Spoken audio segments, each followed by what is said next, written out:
കൂട്ടുകാരി ഇത് കണ്ടോ, നല്ല അടിപൊളി റംബൂട്ടാൻ, നല്ല പഴുത്ത റംബൂട്ടാൻ നമ്മളെ മരത്തിൽ കാച്ചതാണ്. ഇഷ്ടംപോലെ കാച്ച് കണ്ടോ, അടിപൊളിയാണ്, നല്ല മധുരമാണ്, വരിക്കയാണ്. നിങ്ങളെവിടെയൊക്കെ റംബൂട്ടാൻ ഉണ്ടോ? കണ്ടോ, അടിപൊളി മധുരം. ഇഷ്ടംപോലെ ഉണ്ട് കേട്ടോ, നമ്മളവിടെ ഇഷ്ടംപോലെ കാച്ച്. പേരയ്ക്കയും റംബൂട്ടാനും ഒക്കെ ഉണ്ട്, അടിപൊളി. ഇതെല്ലാം ഞങ്ങളെ കുടുംബ വീട്ടിലുണ്ടാകുന്നതാണ്. നല്ല ഭംഗിയല്ലേ കാണാൻ. എല്ലാവരും ഇത് കണ്ടിട്ട് ലൈക്ക് ചെയ്യണേ, ഷെയർ ചെയ്യണം, സബ്സ്ക്രൈബ് ചെയ്യണം. കണ്ടോ, സൂപ്പർ റംബൂട്ടാൻ.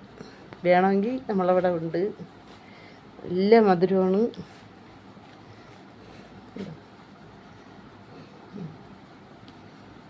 എല്ലാവരും കണ്ടിട്ട് ലൈക്ക് ചെയ്യണേ കൂട്ടുകാരെ. ഓക്കേ.